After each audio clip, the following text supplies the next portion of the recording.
Because we live, bitches. Coming soon to this theater.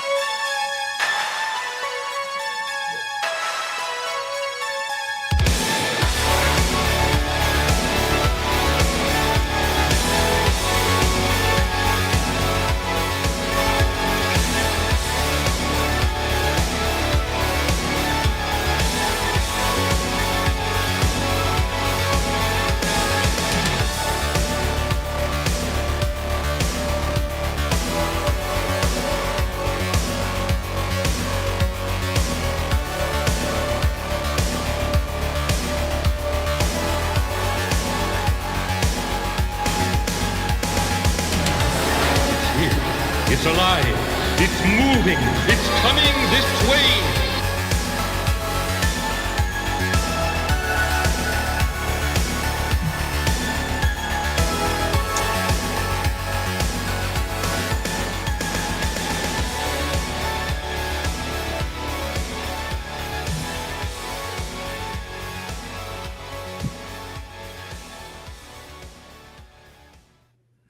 Hey everybody, what's going on? Hope you're having a lovely Saturday evening. And if you're hanging out here, well, thank you for hanging out, for dedicating your Saturday night to hanging out with the Horror Movie Club. The club where, what do? We talk about horror movies, of course. Tonight we're talking about the mother of all giallo films. Pops, I'm telling you, you got to switch to a vape, man. No, it'll never happen. Never. Okay. All right. Let's put him on mute. What can I tell you? Anyway, tonight we're going to be talking about the mother of all giallo films, which is Deep Red. If you don't know what a giallo film is, well, I'm going to explain all that stuff to you, because that's what we do on the Horror Movie Club. Sometimes we cover some films that are well known or kind of mainstream, but mostly I really have dedicated the show to introducing folks to buried treasures. That is to say, stuff that's off the beaten path that maybe you might otherwise not come across. And thing is the movie is always something that's not behind a paywall, which is to say, link is below in the description where you can click on that and watch the movie for free. And trust me, tonight's movie is not one that you want to miss. Not if you love horror. So, well, first of all, let me bring on Pops. How you doing, brother? We doing the thing. He's doing the ting. He's doing the ting. He's doing the ting. You know. And we're gonna hopefully have a couple other guests. My boy Matt should be swinging by, hopefully, and also Max will possibly also be. I sent him the link. We were up pretty late playing Fallout last night. Oh man, our stream started late, like at midnight, and then we did a character development for somebody because somebody new was joining in the game. So we had to create their character. That took about an hour. That's time consuming. So it's like 1 o'clock in the morning when we started playing. It was like 4:30 when we signed off. Oh, that's brutal, man. That's brutal.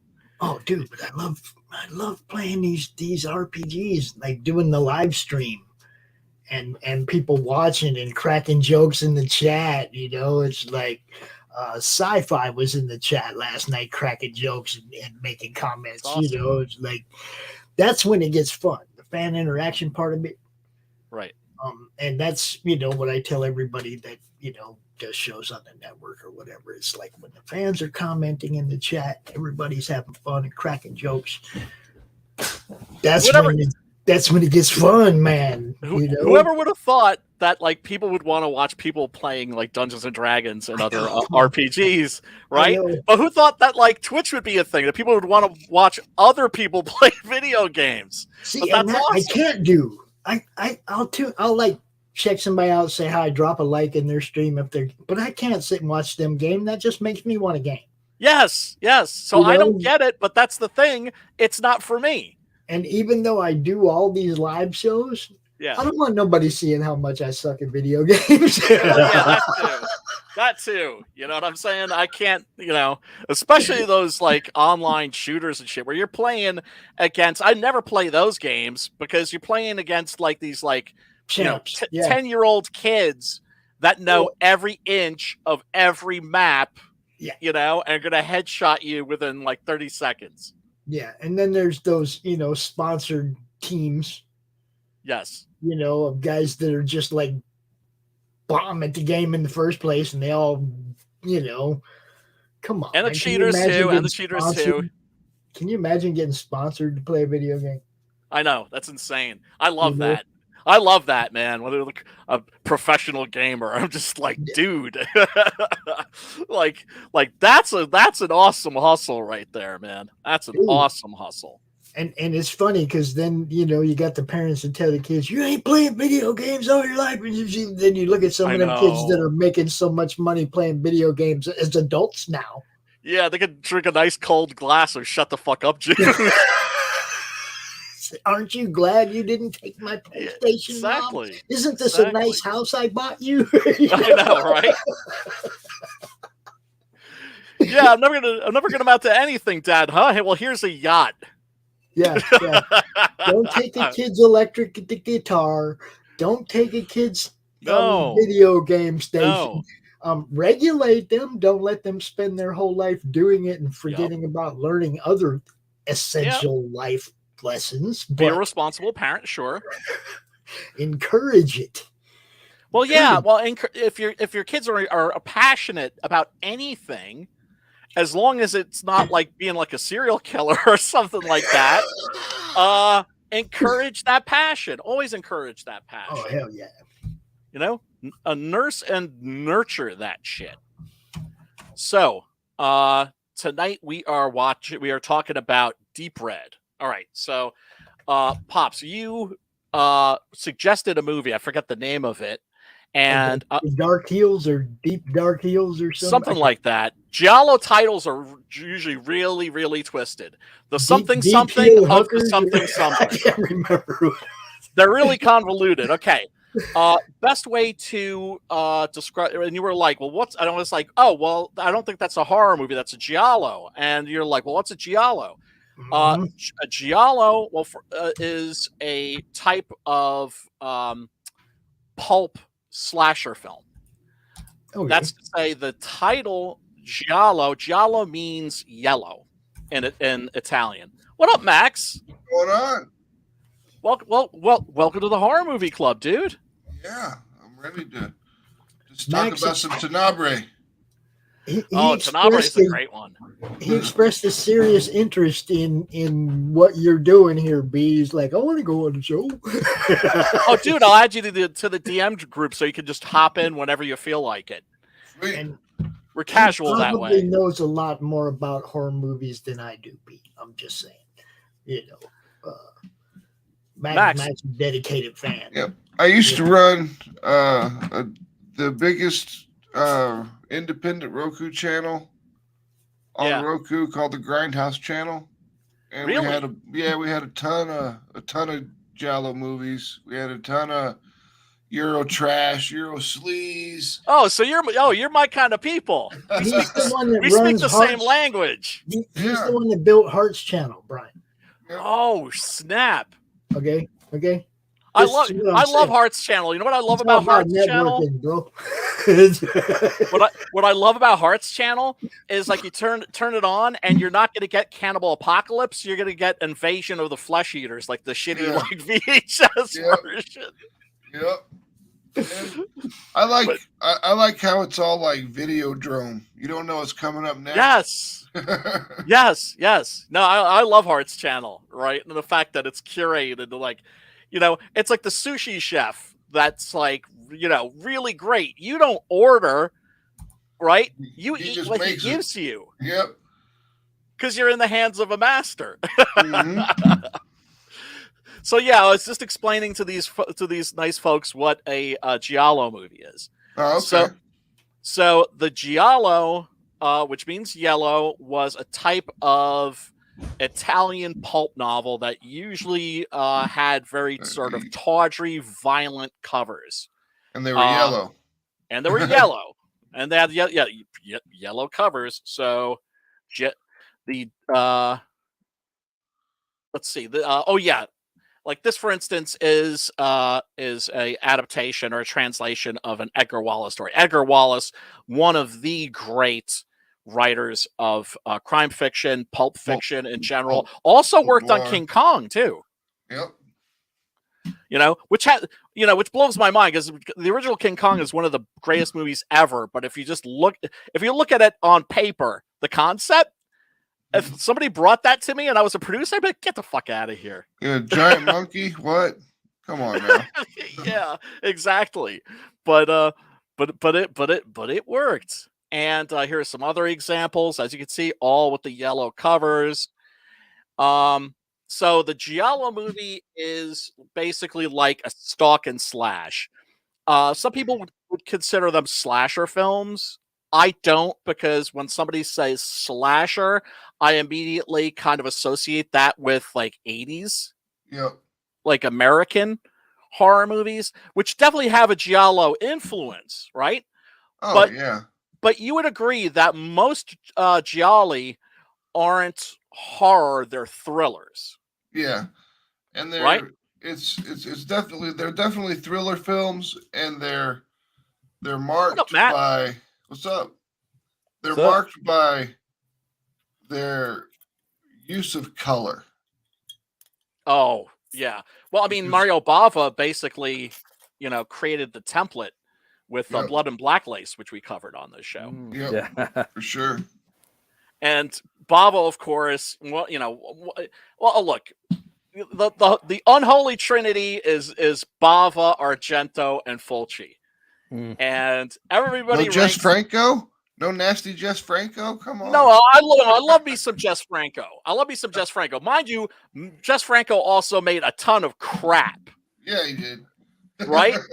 I always say Jess Franco's movies, when they're bad, they're unwatchable. But when they're good, they're great. And it's like you're on a freight train and the pilot is insane. It's on like crystal meth and helium or whatever, And if you ain't getting off that ride, you're choo-choo. You're on the crazy train. But Jess Franco is, of course, a Spanish director, multiple genres. But, I'm talking about, like, specifically the Italian horror. No, I know. I just like to bring up Jess Franco whenever I can, especially if someone knows who I'm talking about. Oh, hell yeah, man. Hell yeah. Yeah, we still haven't done a Jess Franco on this. We should do Venus in Furs, I think, maybe. Yeah, because I know that Venus in Furs is on Tubi. And I always try to make sure that we pick a movie that's not behind a paywall, that's on Plex or Epix or something like that. Or I'm sure there's probably, I bet I could find a copy of Vampiros Lesbos, like a nice Blu-ray rip on YouTube. Yeah. I bet you could. I mean, my favorite one is, I think, it's Death Walks on High Heels. It's one of my favorites. What's Pops doing? Of what? Of Franco's filmography? Yeah, that's the one. B. That's the one. Death Walks on High Heels. Gialli. Yeah, that's the one. Right. I still haven't seen that. Which is interesting because here's the thing about Gialli, folks. My friend Chris, if you're listening, much love to you, brother. He said it best. He's just like, the thing with Gialli is they can often rope you in and you don't realize you're watching a sucky movie until it's like too late. Yeah, it's because they all look really beautiful. Right. That's the 90% of Hollywood now. The cinematography is great. Yep. The lighting is fantastic. And you can't really tell if the acting's bad because it's all dubbed. Or you look at the subtitles. Even and when people complain about the movies being dubbed, I'm like, these movies were shot without sound. So even the Italian versions are dubbed. Yep. Yeah, that makes sense. although it's always odd when you have an actor and they're not dubbing their own voice. Although the best is Henry Silva, because you can actually hear from his voice what he thinks of the movie. So it's a real turkey. You can hear it in his voice. He's just like, you can hear him rolling his eyes. Oh my god! Was it the antagonist or the protagonist in here? They did a good job matching the voice with him, the main character in here. Oh yeah. That was David Hemmings. Yeah. It was dubbed, but using the original actor. David Hemmings. David Hemmings probably best known for his appearance in Michelangelo Antonioni's Blow Up, which is a pretty famous thriller. And so he ended up being cast in this. Argento had done Giallo before this, Bird with the Crystal Plumage. Yep. That's very much in the thriller vein. Yes. Deep Red is just fucking balls out horror. Oh yeah. It's, first of all, it's got a supernatural angle, right? With the psychic. Yeah. And the right? Right at the beginning, who is reading the audience. And what up, Shadowhawk? What up, everybody in the chat? Thank you so much for hanging out. We appreciate you. What up, Vic? So this definitely has a supernatural angle, but also it's just the tone of the damn thing is absolutely a horror. Super dark. Yeah, super dark. Really dark. And so Bird with a Crystal Plumage is all right, but it's not Deep Red. And for my money, I think Deep Red is the best of the Gialli that I've seen. It's pretty good. And of course, the murders are just absolutely brutal, man. The voice too. They really nailed the voice too when she's like, "I'm gonna get you in the city." You know what I mean? Mm-hmm. Or I don't want to spoil it, but the one time you hear the voice behind the wall, you know what I mean, or behind the door. Yeah. And I'm just like, Argento, man, he really. I was telling, I don't know who it was my wife today. I was like, he really fucking nails those voices. Like at the end of Suspiria, at least he gets the talent to nail the voices when you hear the witch at the end of the tower, you know. Yep. Still awake, like in the extra. Well, I don't know. He really picked a good talent, you know. Exorcist too. I know it's a different topic, but they got a good voice for Reagan, you know. Oh yeah, that was Mercedes McCambridge. Get that smoker voice, from you know, Johnny Guitar. Yeah. Well, I mean, the way she would get ready for that would be she would smoke like 100 cigarettes, and when her voice has got like really, really raunchy, that's when they would record. That shit scares me, bro. Like for me, all right, I've got. Yeah. I've been smoking all day, fellas. Let's do this. Yeah, exactly. Yeah, dude. When I heard her behind the door, and I was like, dude, I think that's the fucking lady. You know what I mean? So the whole time I was like, oh, that's homegirl that was fucking him up in the arm wrestling match. You know what I mean? But Daria Nicolodi. I was like, that's too like on the nose. You know what I mean? This movie had me guessing the whole time. You know what I mean? Max has that voice. Max has that gravelly old lady, gypsy lady voice. He uses it. He uses it in the game stream when he GMs the Tombs of Annihilation. He uses that old lady. Really good at it too. I don't know. I can't do it, but he can. So Profondo Rosso, which just means Profondo Rosso, which is the name, by the way, of Dario Argento's store. Which is located in Rome, that sells all kinds of Dario Argento related stuff. I remember Joe Bob Riggs saying that Darcy, the mail girl, went there and bought a copy of a biography of Joe D'Amato from Luigi Cozzi. Wow. Now, if you're not a Italian horror fan, that's not going to mean a lot to you. But Joe D'Amato, probably the scummiest director. Probably, right? If you're talking about filth, you know, D'Amato would have to be like the king. And Luigi Cozzi, of course, was the director of Star Crash, which I think is a legitimately good movie. And also Contamination, which is like a really funny and fun alien ripoff. And Paganini Horror and a bunch of other like real crap.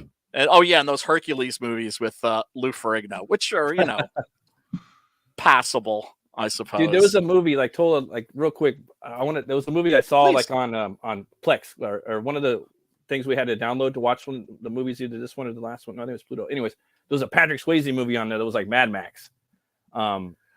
Steel Dawn. That shit looked dope, but I was like, I wonder if it's any good. I'm like, Brian's seen that shit. Have you seen it? Yeah, of course. Yeah, it's all right. Or what? Yeah, it's all right. It's Shane. If you've ever seen, I don't know if you've seen Shane before. It's the exact same story, but like post-nuke with like sword fights. So I'm gonna watch that shit tonight. Oh, dude, yeah, no, it's fun. Yeah. It's fun. Have you seen the Girl in Room 2A? No. You need to watch that movie. If you I like will. sleazy movies, sleazy hero trash, then you're gonna want to watch that for sure. I mean, I have to be in the right mood, or if I'm hanging out with my homeboy Chris, right? Like, you know how some people have drug buddies? Yeah. Chris is my sleaze buddy. Whenever we hang out, it's just like, okay, let's watch some sleaze. Let's watch some trash. Because I mean, look, when you're a horror fan, you have to watch a lot of garbage, and after a while, you start to develop a taste for it. A nose for it. Yeah. Kind of like when you started out drinking whiskey at first, and you were like, "Oh my god, this is gross," and then by the time you've been doing it for a couple of years, you're like, "Yeah, I can sip this. This is good." Right. Give me a bourbon. Yeah. No, absolutely. Let me see if I can show a little bit of the trailer. I like the fashion. Oh yeah, well, dude, it's 1975 Rome. Yep. Right? I love it. Yeah. Oh yeah, it's great. It's not like 1966 Rome. It's not, the clothes aren't quite as gaudy. But they're still cool. And Rome, of course, absolutely beautiful city, great location to shoot in. Check the caption right there. No, I know that's it should be more trashy. That was intentionally placed into the film because they wanted to talk about how movies should be trashier because that's where the art comes from. Right. Because this is it's a mission statement. It's a way of Argento saying, if this is going to get a little nasty, well, consider the source. The source is those violent, kind of sleazy pulp novels with the yellow covers. Yeah. Right? So he's explaining to these fellows, like, well, you got to remember when you're playing this music comes from the brothels. Yeah. So it's coming from a dubious source. So make it a little dubious. Mm-hmm. Yeah. Too formal. Exactly. And you don't want to in other words, you don't want to play brothel music in a formal way. So after getting introduced to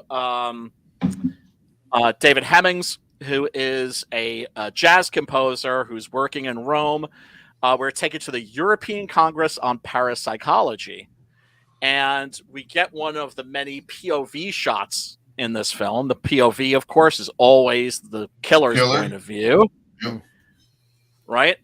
And there's this lovely moment where the curtains just open, they just part by themselves, and we're in this lovely looking theater that's bedecked, of course, in Profondo Rosso. And I should mention that the version that I took these screen caps from is the director's cut, which is about 15 minutes longer than the version that's on Tubi. The longer version, I think the cut version still, the edited version, I think it still works. It's certainly coherent. It's not like what they did to Tenebrae with Unsane, where it's just like they cut it so that it was just incoherent, right? What they did when they cut this was they cut out the romantic comedy subplot. Yeah. Right? Now, I like the romantic comedy subplot. I actually think it works. I mean, that lets you know that was studio involvement, because it's only 15 minutes. Right. And they just got rid of an element of the movie. So. Right. And so it's darker. Yeah. And I think Argento put that subplot in there, to maybe lighten things up. Break the tension. Yeah, break the tension occasionally so you can rebuild the tension.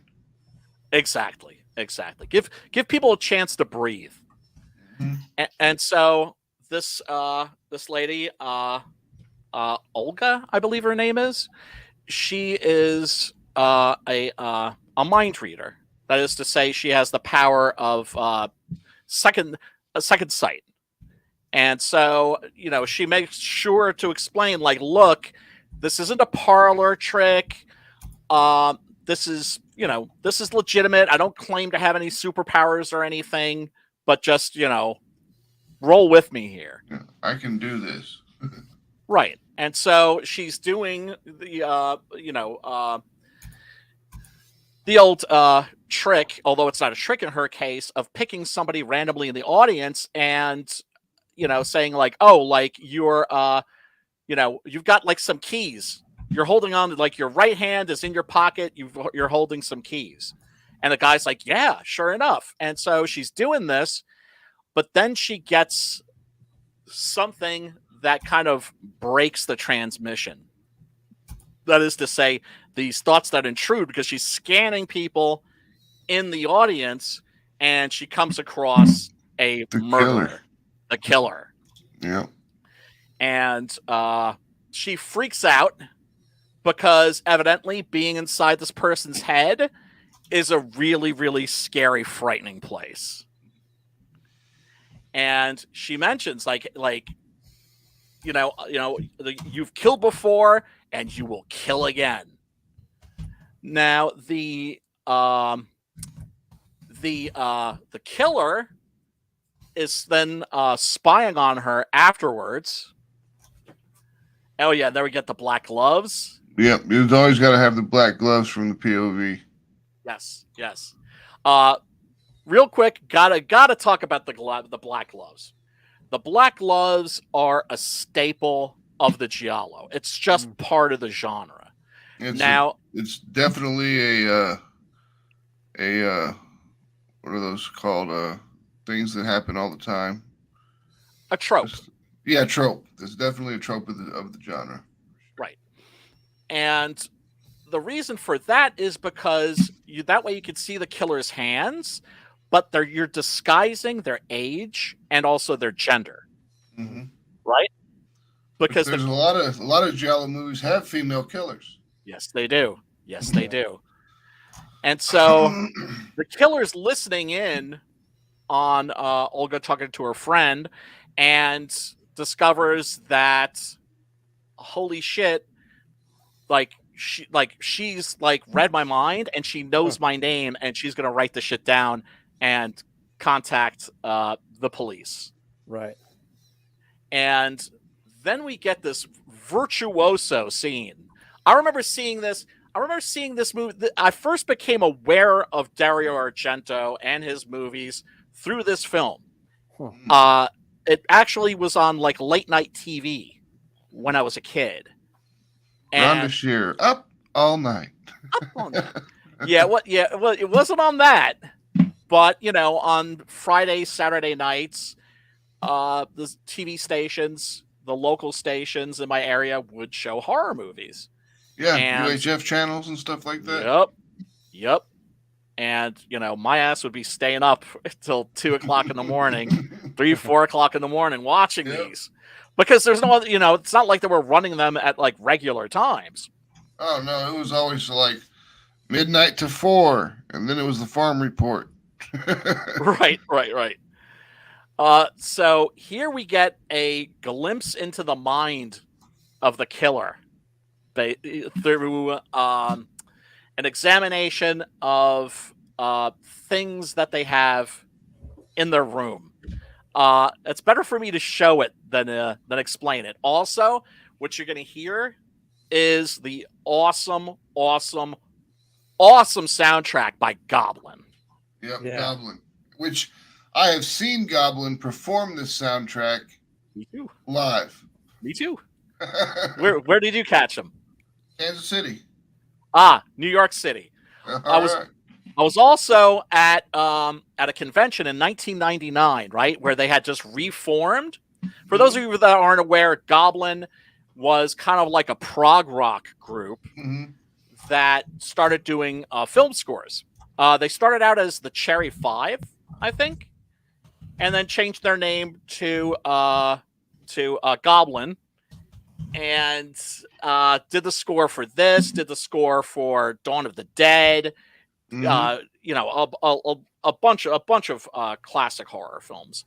Also, like some real filth, like Bowie Omega, right? Well, right. And also take the work you can get.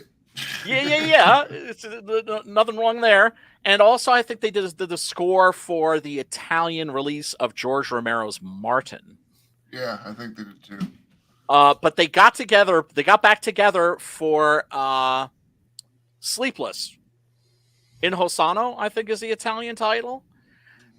So it was like, oh my God, like Goblin reunion. This is awesome. And I went to this convention. It was over in here in Sleepy Hollow, and at the Hilton. And so people were coming in from the city. People were coming in from all over to see Goblin. Oh yeah. And when we got there, we discovered Goblin had just broken up again. Oh my God. And so it was Claudio Simonetti and these kids that looked like they were like dressing up like rock stars. And it was like, okay, but he showed up with his new band, Demonia. And so people were pissed. But once they started playing, like that night, yeah. Once they were doing the Dawn of the Dead theme, boom, boom, boom, boom. You saw every head, boom, boom. Right? Are you gonna hate, right? Yeah, you can't, right? So they are a large part of, I think, they're a large part of what makes Argento's best films. And Argento at this period was on fire. This was the beginning of a winning streak that he had that is amazing, because he did this. After this, he did Suspiria. Yeah, that was dope. After Suspiria, Inferno. After Inferno, freaking Tenebrae. After Tenebrae, Phenomenon. So he was Inferno. Boom, boom, boom, boom, boom. Oh, that's a great movie. But it's the sequel to Suspiria. Don't expect it to be as good as Suspiria, but what is? It's horrific, right? Yeah, man. It's part of the Three Mothers trilogy. It's about the witches, right? Mater Tenebrarum. The Mother of Shadows. But yeah, let's check this scene out.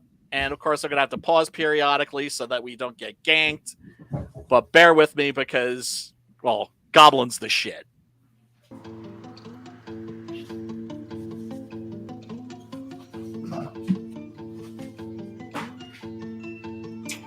Voodoo. Well, yeah, I mean, you might think that that's a kind of a voodoo doll thing, but it's great because as you're examining the things that this person has spread on this table, you gradually see that this person is knucking futz.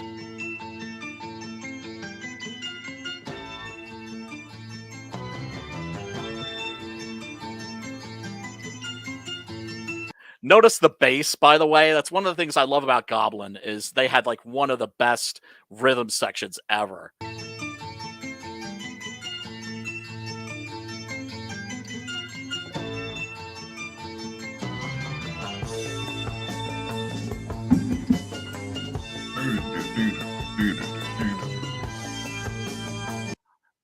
I'm sorry, man. That's that bass is just funky. Oh, you can hear the bass?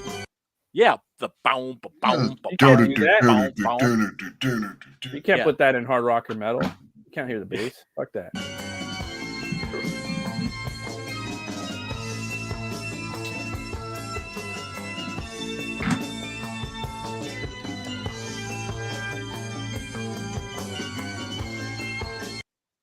And it's one of the things I love about this movie is that Argento does a lot of extreme close-ups. Now, the Italians are known for their extreme close-ups, right?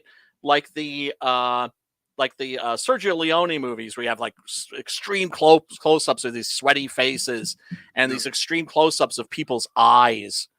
That's what I mean. That was set. That set the trope for the spaghetti western. Absolutely, absolutely. But here he's using like a special camera or some kind of special lens.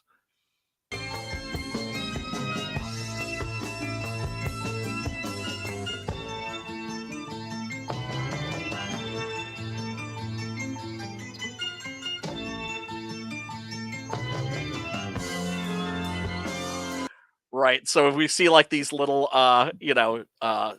toys, a little baby doll, and then of course we see a bunch of rusty old switchblades. Yep, switchblade. What up, Phil, man? What's up, Thank Phil? you.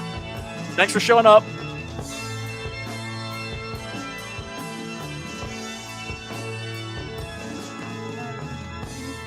Bloodshot. Yeah. And the person's putting on the killer's putting on eyeliner, but that doesn't mean mean it's a woman.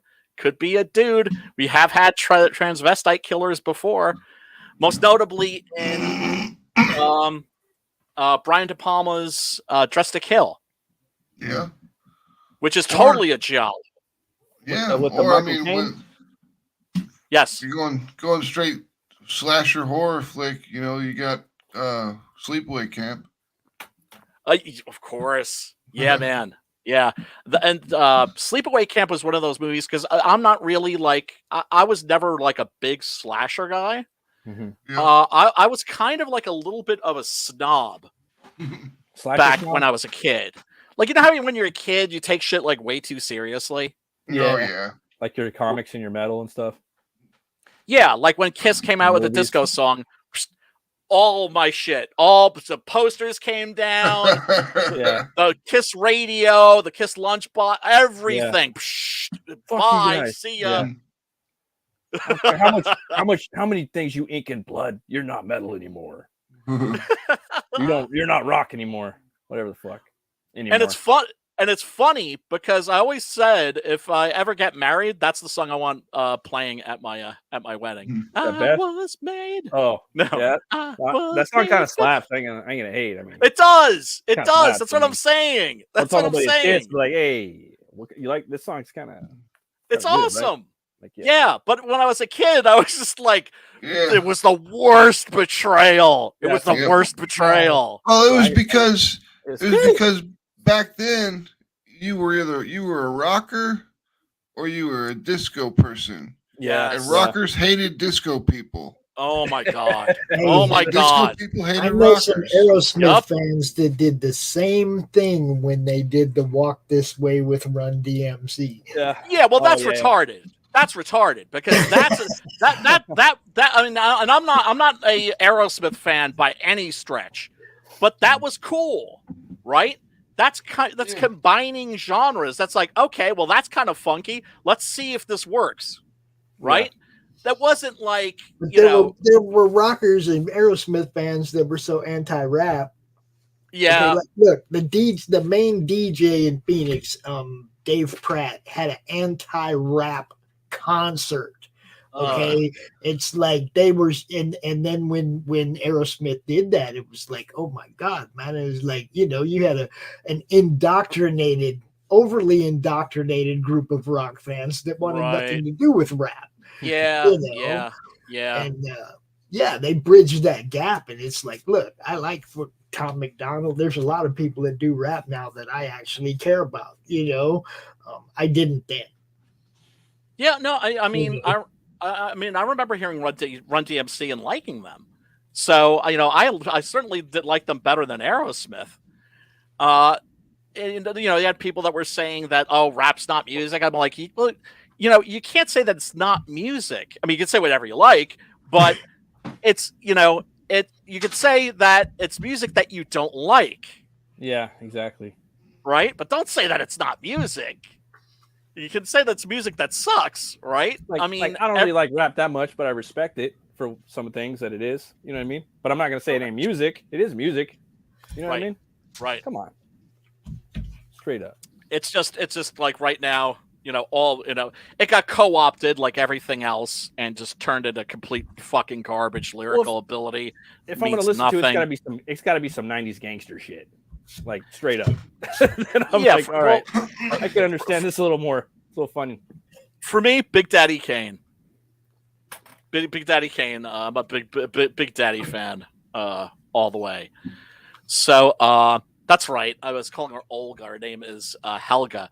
So Helga is you know, a German lady that's in Rome for this conference, and she gets attacked viciously.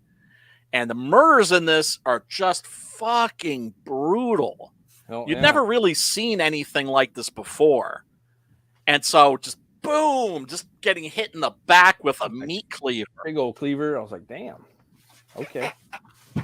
And it's not like the people in this, like, they get hit and they die.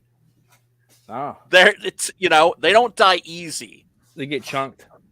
They really, really do. They really do.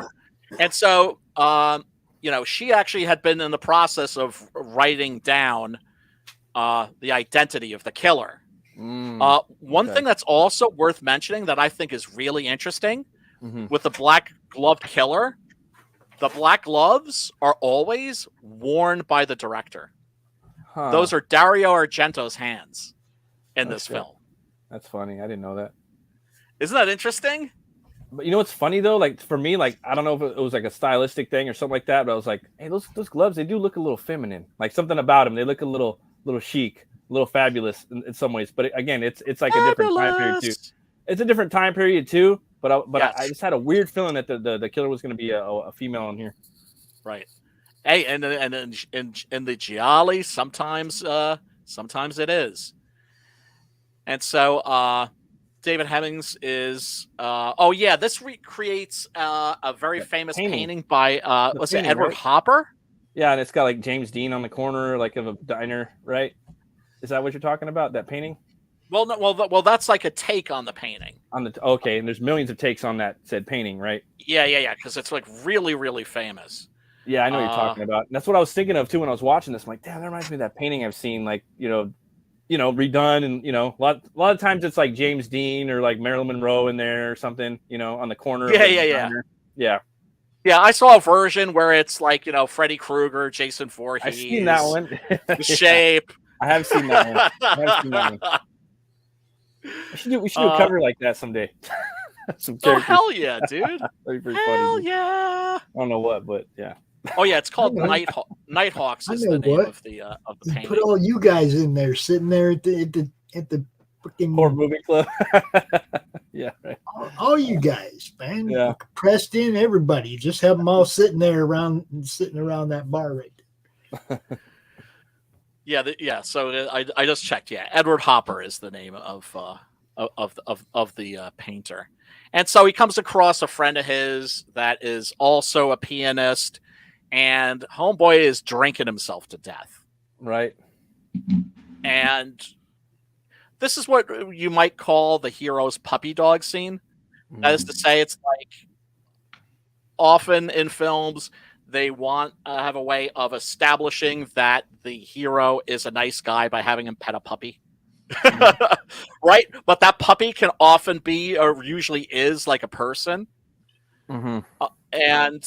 But what's great, of course, is that Argento pulls this off in a very authentic, natural way that doesn't come off as hackneyed. we just discovered that Marcus, which is David Hemmings' character, is just a good dude. Like, he just genuinely gives a fuck about other people. And he tells them, like, look, dude, I knew people like you back in the day, and they didn't last long. So, clean your act up, dude. And just letting him know that he gives a fuck. So he's on his way back to his apartment and sees Helga screaming for help. In fact, they both hear her screaming, but they don't. They don't think anything of it. The dude said some funny remark. He's like, "Yeah, probably some chick getting raped." Hero to thee, raped virgin. Yeah, right. Like, yeah, that's fucked up. And boom, she gets it in the back of the head. Oh, yeah, and that's obviously a mannequin, but it's done so fast that it looks pretty authentic. Yeah, they're usually pretty good about making stuff look pretty good. Oh my God, the Italian special effects artists were like some of the best in the world. That's why they got Carlo Rambaldi, for instance, to do E.T. Yep. And I know they wanted Mario Bava, to do some Hollywood pictures, or even just do some effects. They wanted him to do effects on the King Kong remake, but Bava was just like, nah. I think I'll just hang out here in Italy and just make these weird little horror movies. He wasn't tempted. He wasn't tempted by Hollywood at all. That. Right? I'll do my own shit. Yep. Exactly. So he's going down this corridor that's filled with these really, really macabre paintings. I'd be curious to know who the artist was, because they all look like they're by the same artist. Yeah. And this walk of his becomes very, very important, because there's one painting that we discover isn't a painting. And if you're wondering, if you've seen this movie, if you're wondering, is that shot that we see at the end of the movie that reveals the identity of the killer, is that in that scene? Yeah, it is. If you slow it down, it is there. Oh, wow. That's gangster. Yeah. So it's like, it's not only him that doesn't notice it, it's also you. Oh, except, wow. of course, for him, his subconscious mind picks it up. And so he helps this poor woman off of like the glass that her neck has been impaled on, and sees the killer vamoosing. And the killer also often has a hat, trench coat. Trench coat. Yeah, I mean that's the Giallo killer special. Yep. And so, the cops show up, and also a reporter. Now, the reporter is played by Daria Nicolodi, who, of course, became eventually, I think, after this film, Mrs. Dario Argento. Mm-hmm. And so she plays this chick, Gianna, and I'm sorry, she's cute as hell in this movie. Cute. And I'm one of those guys who always says, don't go for the hot chick, go for the cute chick.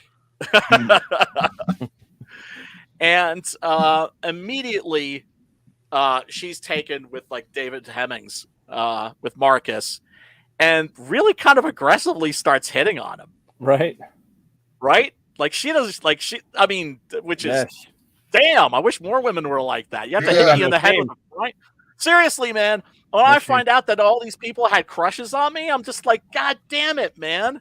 Why didn't you say something? Yes. That's short. That's when you say, I'm still me. Hey. Stupid. I'm still me. Right. But then we can do that. But then they have a boyfriend, or I've got a girlfriend. Oh, yeah. It's just like, fuck. Then you're in a heap of trouble. Yeah, well, it's I don't cheat. It doesn't mean I don't cheat up here. It doesn't mean I don't want to, right? Because I'm, still a dude, right? And next thing he knows, he is on the cover of the newspaper. So now the killer knows his identity. Snap. Yes. And she says, "You may not believe me, but I don't have a steady boyfriend right now." And this also is cut from like the American version. Her car is a junker. It's like a little tiny in Germany they called puddle jumpers. These are little tiny cars that they drove in places like Rome, where they're so tiny and they're so light, two men can get out and parallel park the car by just picking it up and just setting it down. Oh shit. Yeah. So I guess the modern version would be like a Mini Cooper or something. Smart car. Yeah. But then the seat's fucked up and he like drops down. And it's great because it's just like there's like kind of like role reversal here that he's really not happy with. Yeah. That's pretty right? funny. Yeah, where he's just like, look, I'm a guy, let me handle this shit. Right? Yeah, he's like, women are weak. She's like, let me arm wrestle you. Yeah, so she's like, all right, dude. Let's arm wrestle. And she just boom gets his arm down. He's like, I wasn't ready. And then he's like, okay, well now we're really gonna go. And he's just totally like dedicated. Struggling he's just too. Like, for real. For a minute. Yeah. And puts everything he has into it, and she beats his ass again. And then he's just like, that was bullshit. Like your elbow came off the table.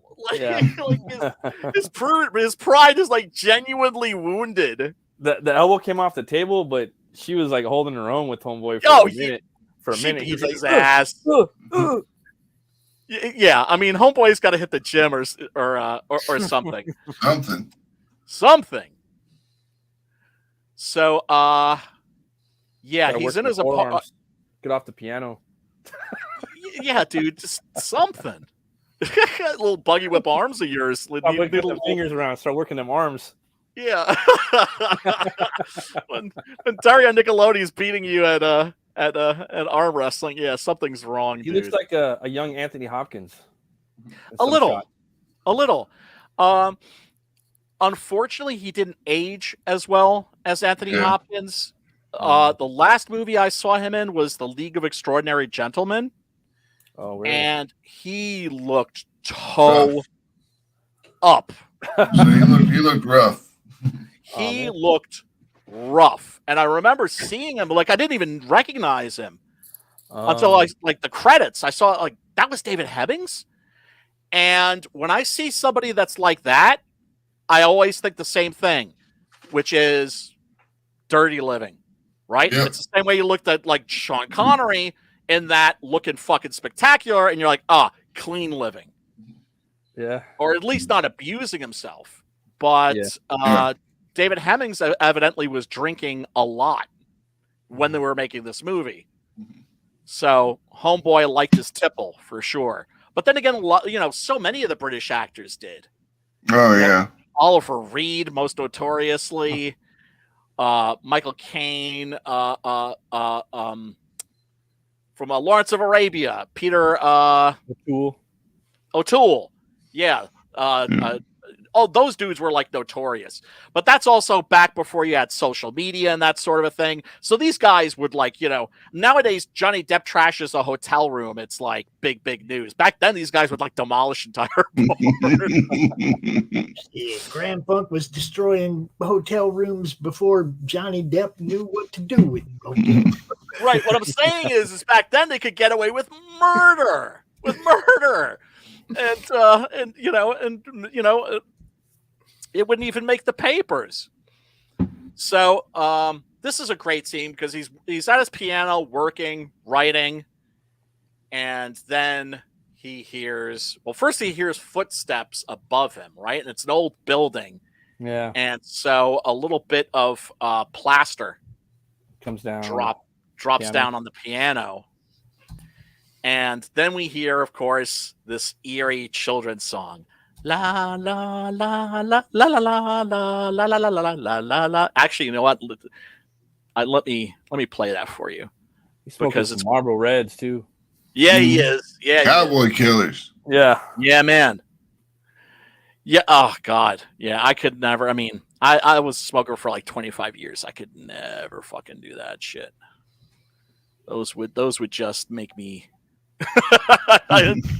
cough up a lung. Let's see. I think this is one of the trailers.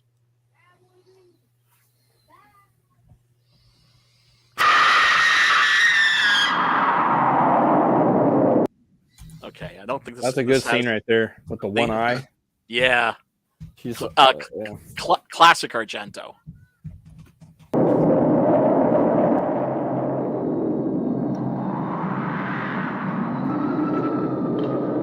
Oh, that's right. This is the trailer that just has still photos, which is kind of interesting. But yeah, it's one of the things that's really creepy in this movie, the fact that the killer is always playing the same children's song. Mm-hmm. Now, clearly whoever wrote that children's record is diabolical because it's creepy as hell, right? Yeah. Of course, it's a children's song by Goblin.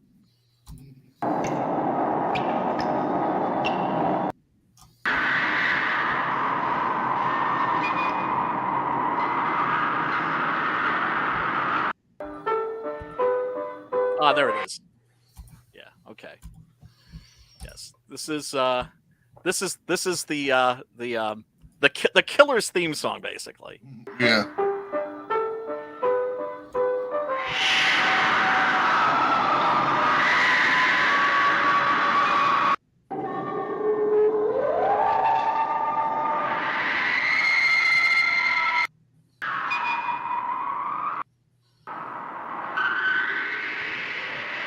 Okay, yeah, they just had a little piece of it, but man, that's a cool trailer. I recommend checking out that whole thing because it's cool because it's just in still photos.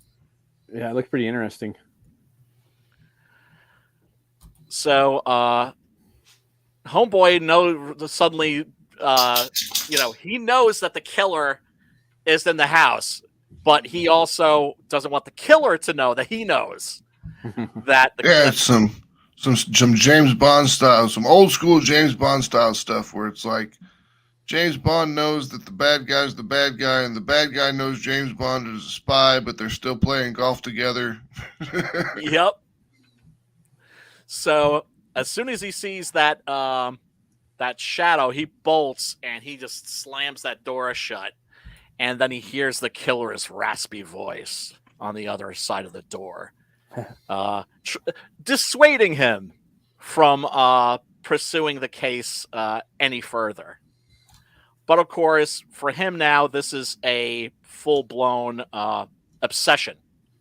Oh, Sim. And Sim, what's up, brother? Link in the DM group if you want to hop in. If not, that's cool. Always a pleasure to see you, brother, man. And then again, he looks out the window, sees the killer taking off. And he actually manages to find the record, although that doesn't really help him much. But he discovers this. It's somehow related to this house. Yeah, the house of I think the crying boy, La Via del Bambino Urlante. Right. Soon after the voice stopped, we heard screaming and weeping, and there's the house. And so he becomes obsessed with finding the house. But it's great. As he's going through Rome, working on this case like a detective, often you'll see the camera watching him from afar, and you realize that's definitely the killer. Right, right. And he'll sense a presence, and here he's looking over his shoulder, but he doesn't see the killer, but he senses the killer. And then we get another one of these montages of the killer. And how do you like to walk into your house and see that? Right.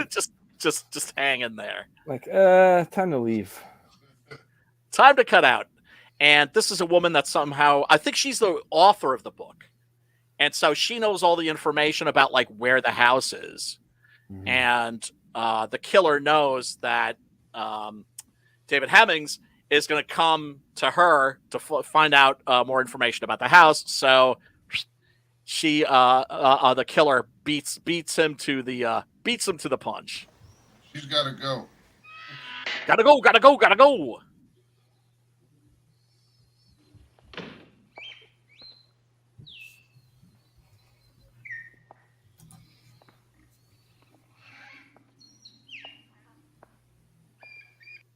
Oh shit. Yes. Somebody has been there. And now I would consider that like a threat, but it's more, the killer ain't playing around. The killer's just sick in the head. And seems to have this fixation on baby dolls. And then she's like trying to find her friend, but her friend has already taken off. And so she goes in the house. She goes back in the house. Back in. She's a dummy. Honey, what are you doing? I mean, you could go. The only way to go back in the house would be if I could get immediate access to the 12 gauge. Right. Exactly.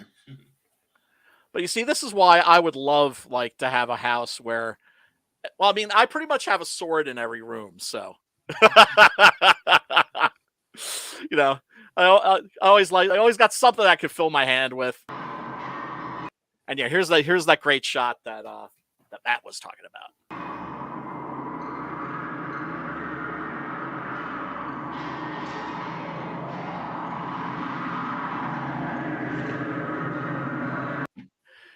So we're getting a lot of imagery that then would be taken further in Argento's next movie, which of course is the classic Suspiria.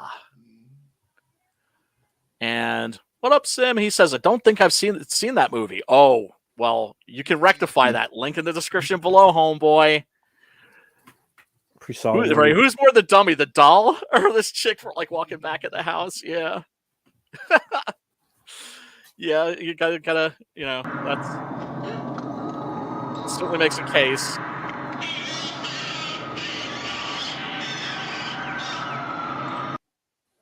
But yeah, this movie's great at creating a really spooky, like oppressive atmosphere whenever the killer is afoot, and especially when the killer is in the house.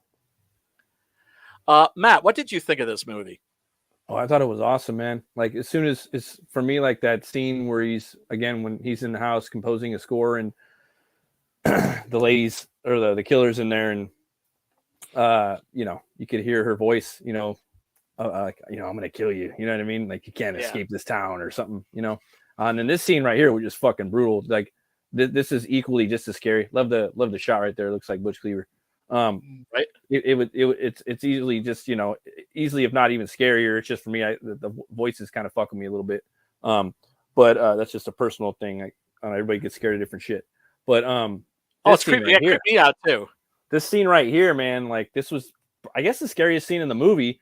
First of all, I haven't even seen the movie, but you see the it's like probably wine or olive country, Italy, and I'm like, oh, she's fucked. She's out in the middle of nowhere. This killer is going to come and get her. You know what I mean? So like that right there is already setting the tone that it's going to be, that isolation factor. Right. And then she's really getting fucked with the baby dolls hanging from the ceiling, and then the tape playing, and then just the way that she goes out. And everything after here, it gets even more and more interesting. The movie also is like a slow brood on the interesting factor. For me, the movie gets more and more interesting as I guess from that scene from when he's doing the score. I mean, obviously in the beginning that seems pretty brutal when she gets her head smashed through the window, the killer, but it just keeps building and building and building, and it's consistently right, and it's consistently engaging. Yeah, Two Horns Way Up, hard recommend. I can't wait to watch this with my lady. Like, she's not really big into these types of movies, but I think she'll really like this one, and like the Black Lace one as well. Yeah, I mean, that's why I picked this. This is like one of those movies I'm like Matt hasn't seen Deep Red. Matt needs to see Deep Red. Yeah, for sure. And Oh, yeah, man. I mean, just like it's like the most brutal murder, right? She hits this chick Oh, from yeah. behind and then drowns her in scalding water. Oh man. Now, Argento said that when it came to the violence in this, he wanted it all to be relatable in some way, right? Because most of us don't know what it's like to be stabbed in the back. Most of us don't Right. know, I mean, literally. Most of us don't know what it's like to get hit with the meat cleaver, but we know what it's like to, like, you know, get scalded with boiling water. We know what Yeah. it's like to bang our elbow, our shin on like a sharp table corner. Right. And so he kind of like takes those sorts of things and then just like pushes them to their absolute limit. Really good makeup there. It's The bubbly. blisters. Yeah, man. Bubbly. And so she like writes, you know, and this is classic Argento right here. Very stylish. She writes down the identity of the killer in the steam, but then the steam disappears. Yeah. Oof. Oh, brutal. Oh, brutal. Oh, The murders in this are just nasty. And so he finally finds the house and this witchy little girl. Creepy girl, dude. Yes. She's in a lot. Oh, Sim says, don't even come up in the search. You can search for it under Deep Red at the Internet Movie Database, and the original Italian title is Profondo Rosso. And the bastardized American version is called The Hatchet Murders. Yes, or Deep Red Hatchet Murders. I remember, like, it was on VHS in America.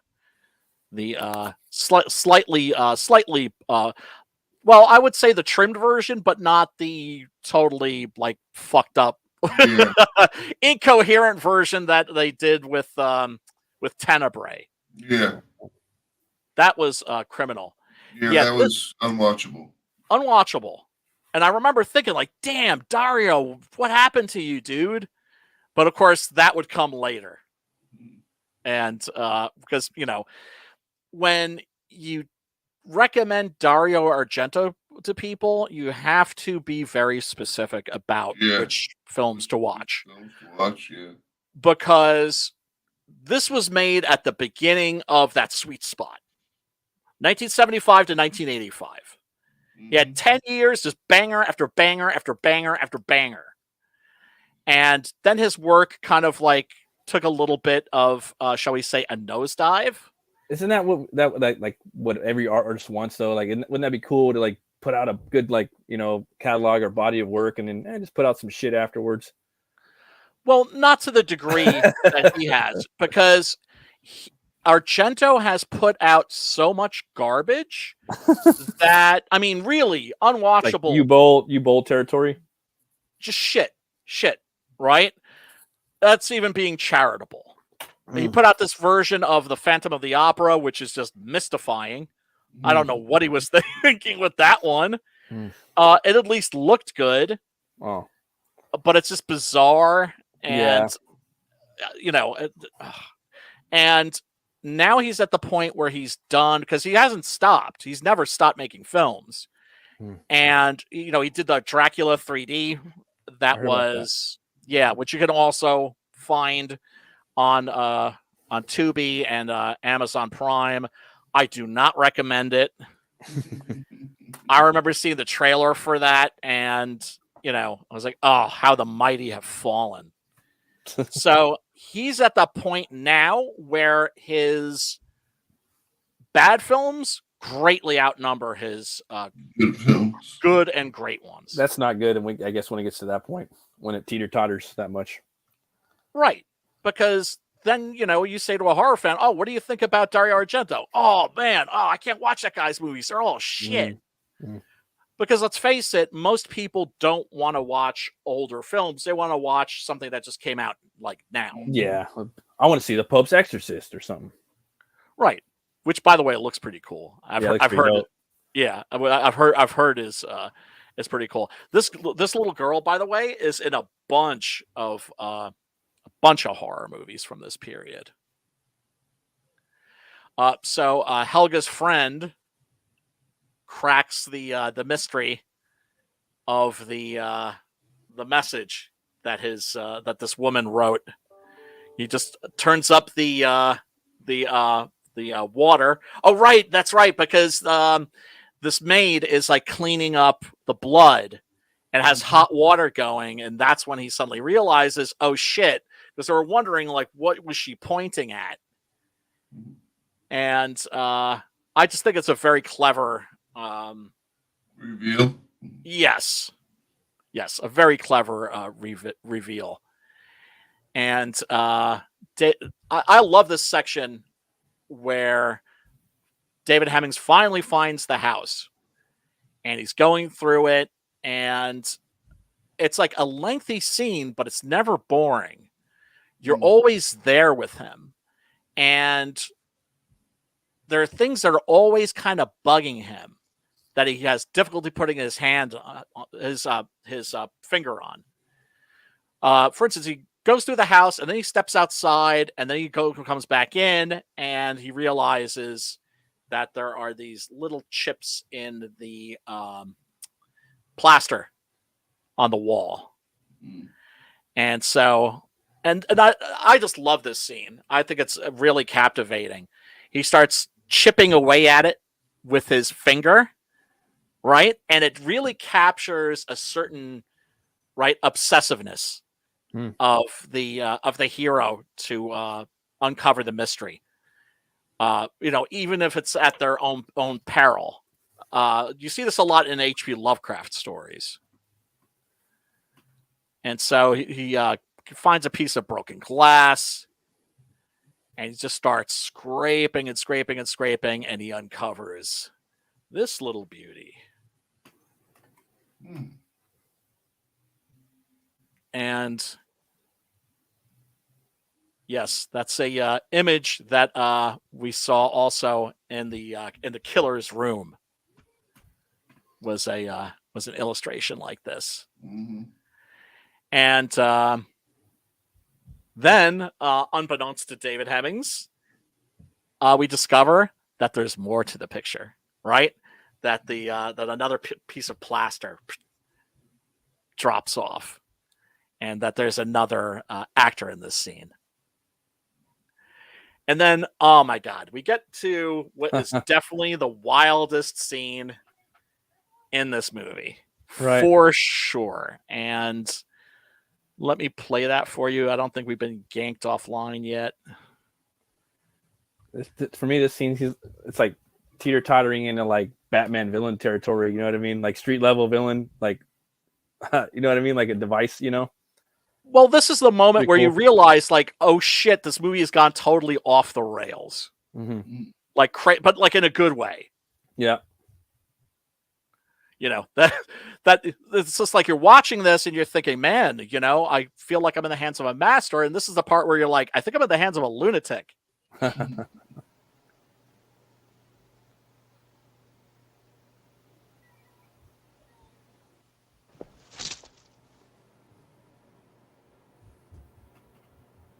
Yeah, before seeing anything, he seems to sense a presence.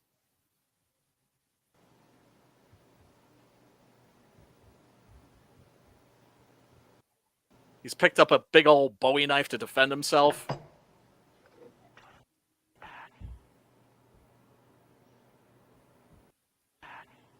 Right, you hear that voice? Yeah. Whisper.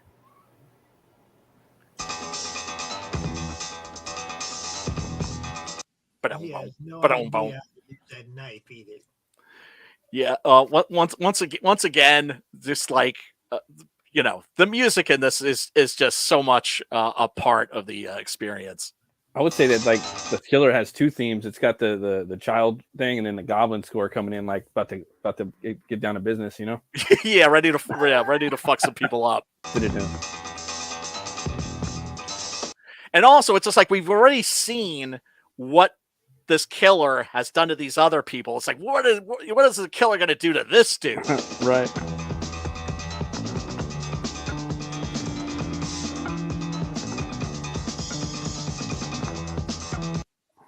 Yeah, so he puts his back up against the wall, and then we get this absolutely wonderful, surreal moment.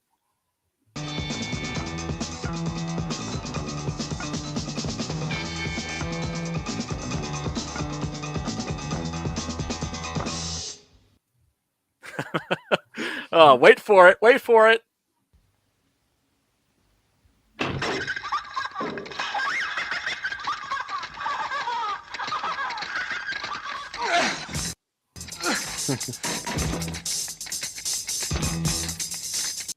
Oh my God. I remember, like I said, the first time I saw this as a kid, that scene just absolutely just blew my freaking mind. And I remember thinking, like, who is this guy? Who is this director? And like, what asylum did they let him out of? And then, of course, it turns out to have been just a distraction.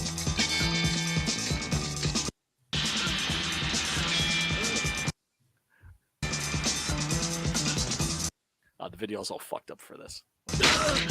Oh. Oh. Oh, it's so brutal. Put in a new grill. Yeah, Oh, man. Yeah, grabs him by the back of the head and just starts banging like the top of his lip into like the sharp corner of what looks like a mantle. It's just savage, man. The killings in this are so brutal.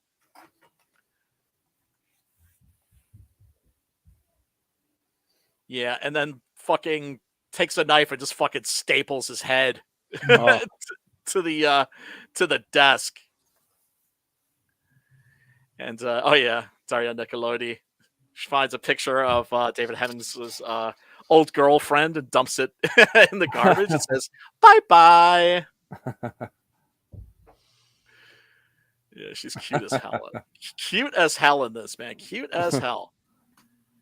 Yeah, boom. There we go. There we got it. That reminded me of something like Jigsaw would do. You know what I mean? Like Yes. in the Saw series. You know what I mean? Like that's totally like, or something like the Riddler would do in a Batman movie. You know what I mean?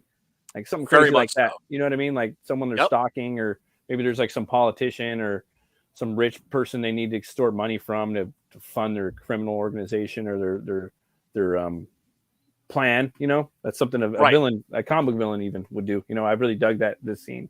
And then also Juan probably pulling it from that. You know what I mean? I think Juan probably pulled the Jigsaw thing from this. You know? Oh, he was definitely aware of this for sure. Right.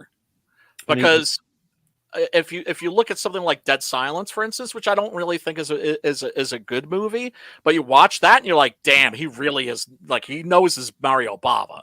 Oh, I love that movie. I think it's a great movie. Yeah, maybe I need to check that again.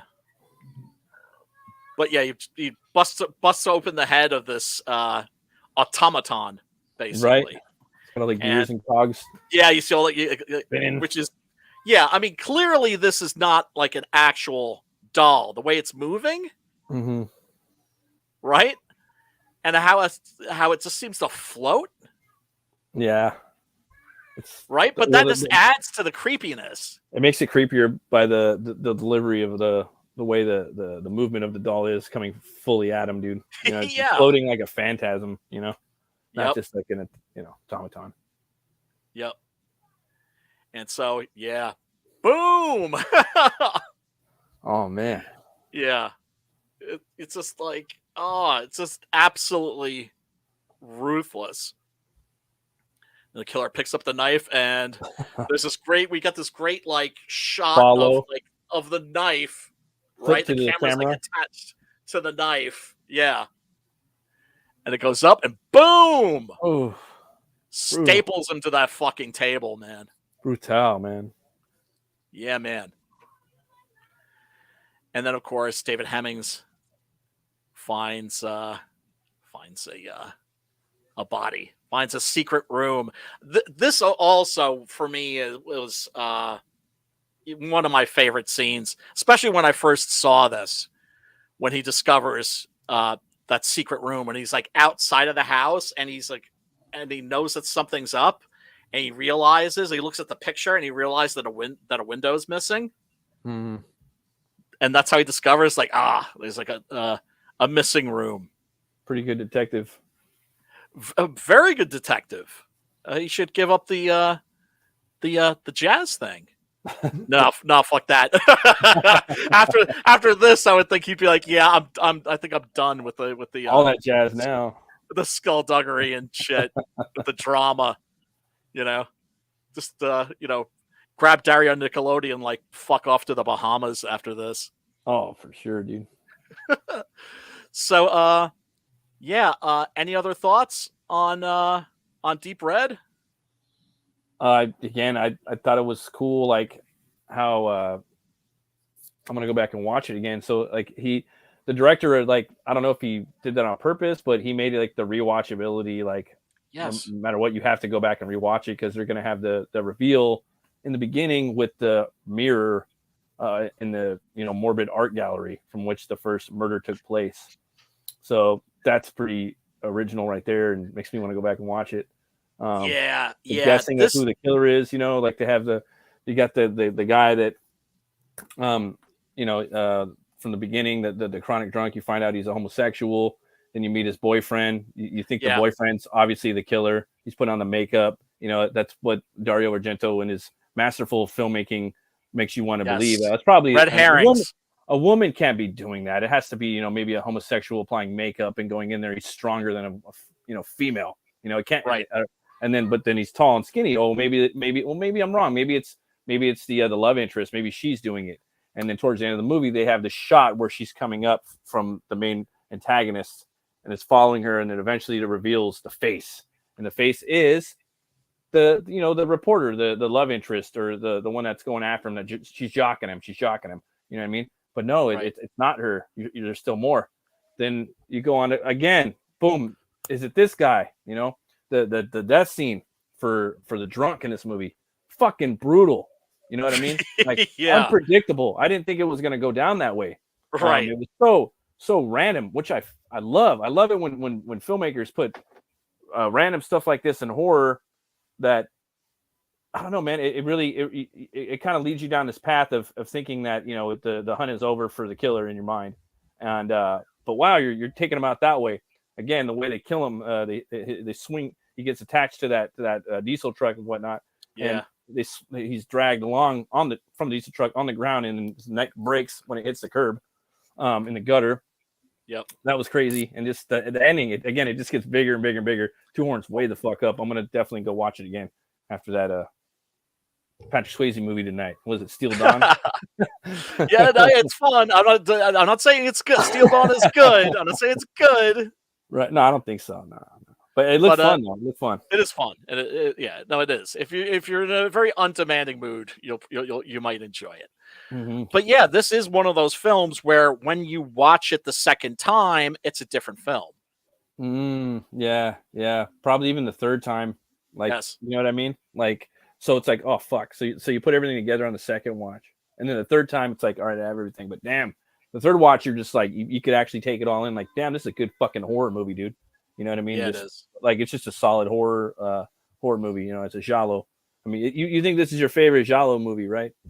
Oh yeah, without a doubt. So did I mean, you would know this. Did the giallo come before the slasher movie, or did they kind of emerge at the same time? Oh, before. So it's a proto slasher, right? Absolutely. Would you consider the proto slasher? Oh yeah, for sure. You would agree with that, Max, right? Oh, that the giallos were a big influence. Oh yeah, well of course, because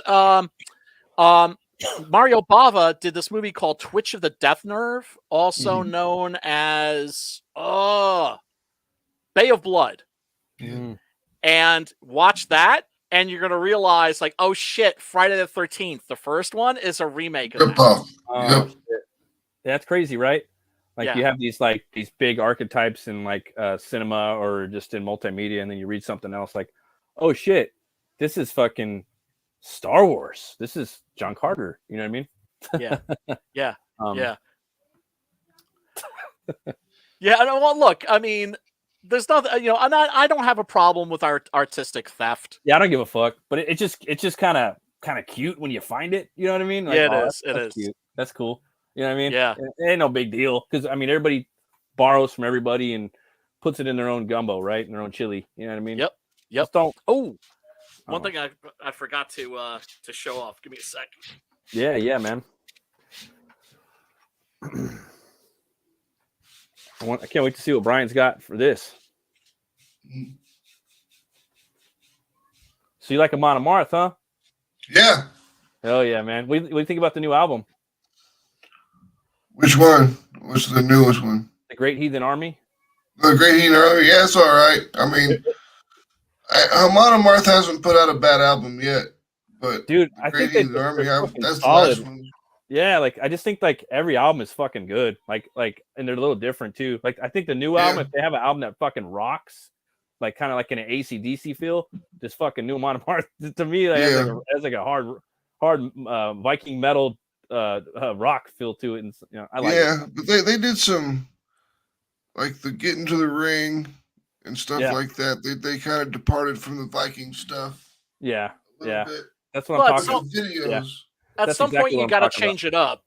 Yeah, and you got to take away too. You got to take shit away. Like again, like we're talking about with the storytelling, right? You got to take away the give them a break, right?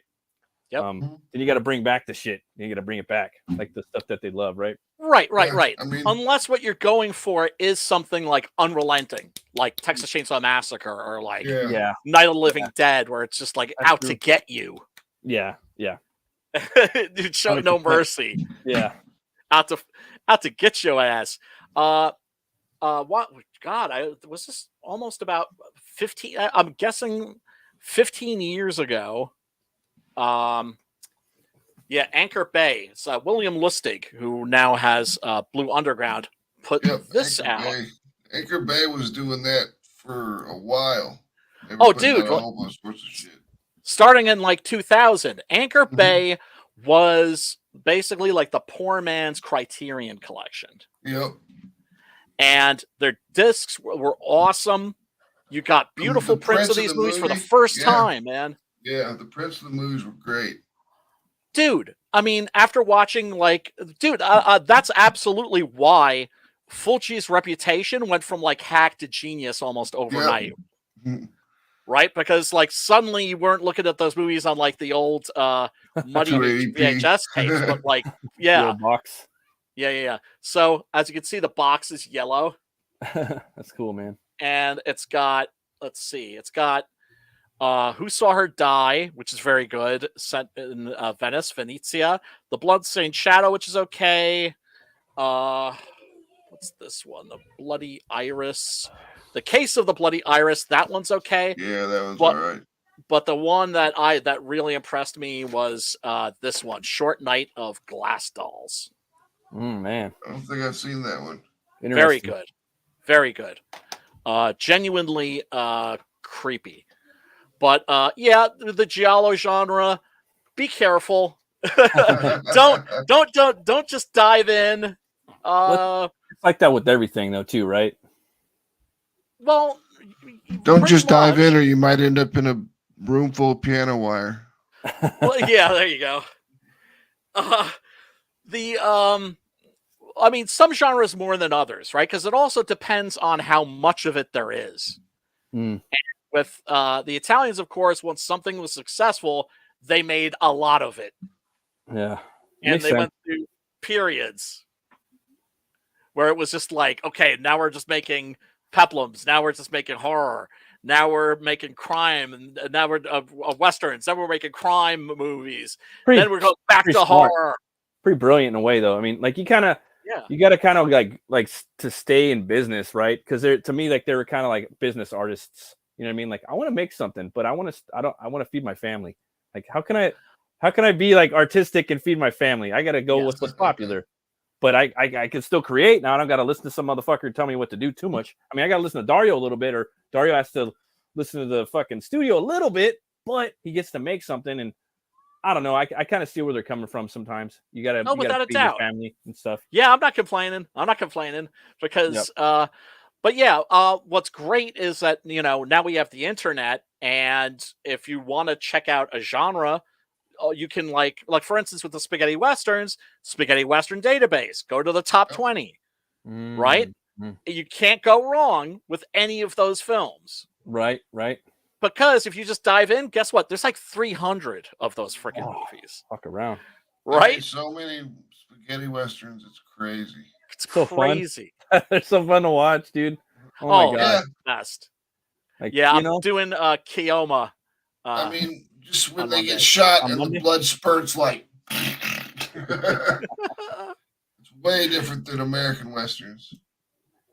Oh yeah, well, I always talk about how the Spaghetti West is just like its own dimension. Yeah, it's dope, dude. Yep. It's not the Old West. It's not the Old West that's in the movies. It's just like Spaghetti Westerns, more like peyote Westerns. Yeah, right. Like because nobody's safe. It's just hyper violent. They'll kill little kids, priests. Anybody can get it at any freaking time. What's the word? No mercy. Wicked. No mercy. Yep, without a doubt. All right, what? Let's see. We're about 90 minutes in. Thinking about wrapping this up. Get my grub on. What do you think we should watch next week? Any suggestions? I don't have anything off the top of my head. What about you? I'd have to go through Tubi's list and see what they got. Oh, they got tons. Flicks or something. I know. I haven't looked at it in a while, so I'll have to check it out, and then I'll give you. All right, I'll add you to the DM group. All right, that'll work. Let's see. Oh well, yeah. We got to do our goodbyes. Max, tell these people where they can find you and your stuff. Right here, atrocitypress.com. You go there, you can find all of our social media links. You can find all of our news that comes out before it hits social media. It comes out on our website first. It's got our store, so you can buy our comic books and our merch and everything as well. Always be sure to check out Atrocity Press Comics group on Facebook, because that's another place we put a bunch of stuff out. And right now we've got Human Hunters 3 on Kickstarter, so drop by, check it out, and back it if you like it. If you don't like it, share it. Yep. Remember, folks, by sharing links, you're actually you're doing a lot by just letting people know that we exist. And the algorithm gets hooked a little bit more, and people it shows it off to more people. Yep. Pops, tell these fools where they can find you. Comic-related madness over on that Facebook thing. Comic Talk with Pops Van Zandt. Some of you might be watching right now on that channel. But, we're all over the place. We're going to keep doing what we do and promoting people and getting other shows involved in the network and just trying to build the network. The madness grows. Yes, it does. Like a cancerous tumor. Matt, tell these fools where they can find you. If you guys want, you can find me at Runecutter Comic on Twitter. I actually have a promo this weekend. If you guys want like a commission, it's $75 for something I could do for you guys for Easter weekend. If you guys want, you can back my books. It's at butchcleaver.com right here. I got both of my books right there. It's about a butcher gets killed and he's brought back to life by a voodoo curse, and that curse gives him the power to weaponize bone. And he goes on a crazy journey, and he's got a bounty hunter on his trail. The second book goes into his origin a little bit. And if you guys want, you can check out my YouTube channel. It's Metal Movies and Brewskis, where I talk about metal movies, brewskis, and I have a show called Open the Gates, where people come on and they talk about their crafts and their campaigns. Thanks again, Brian. I really appreciate it, bro. Oh, dude, anytime. I appreciate you. And you can, of course, find me on the Twitter at Brian Christgau. You can find me on the Facebooks at Brian Christgau. You can find me on the YouTubes right here at Brian Christgau. And I got a campaign for the latest Six Gun Gorilla. Go to that link, and it will take you to the campaign page, and you can download the first issue completely free of charge. because I believe in my product. And first one is always for free. Yep, that's right. That's that crack. It's the It's hook, that crack baby. It's the crack hook. cocaine Yep. selling Got him. drug dealer mentality. First Yeah, one's man. free, kid. That's what I'm talking. That's what I'm talking about. That's what I'm talking about. All right, Pops, you gonna take us out? I can do that. Hey, thanks everybody for watching. All We right. will see you here again next week, and you will catch the replay of the Spaghetti Western show from last week, Monday morning, to wet your whistle for Monday evening's live show. Hell Sweet. yeah. Yeah, Right. yeah, there you go. Everybody, peace, love, and metal.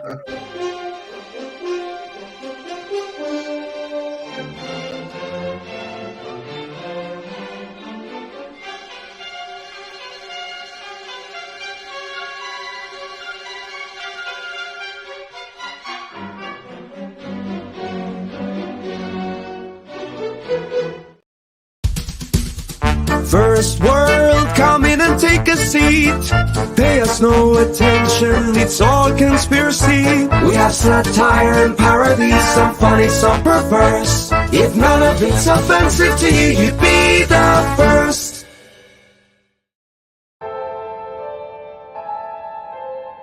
Fairview's coffee has mysteriously gone missing. Mayhem ensues when strange, coffee-craving zombies plague the city. Detective Mickey Potatoes, an overworked public servant, uncovers why ordinary citizens are losing their minds and how to stop the coffee apocalypse. But it involves the mafia. And when you're dealing with mafia crime families, nothing is ever easy. The mafia controls everything in the city, including the police, including him. If he breaks the mafia, they will break him. So, the city is without coffee. The city is burning before his very eyes, but he's powerless. Detective Potatoes has the power to stop the coffee apocalypse, but if he does, he could lose everything.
Comic Books for Kids provides comic books to kids in hospitals and cancer centers across the U.S. It's a place where we can all work together to make sure every child has a comic book. 100% of all proceeds go towards the kids. It's about making a difference, and while they're in the hospital, allowing them to fly like a superhero, battle dragons, or rescue teddy bears. We are in every state in the country and now support over 160 hospitals. Every month, we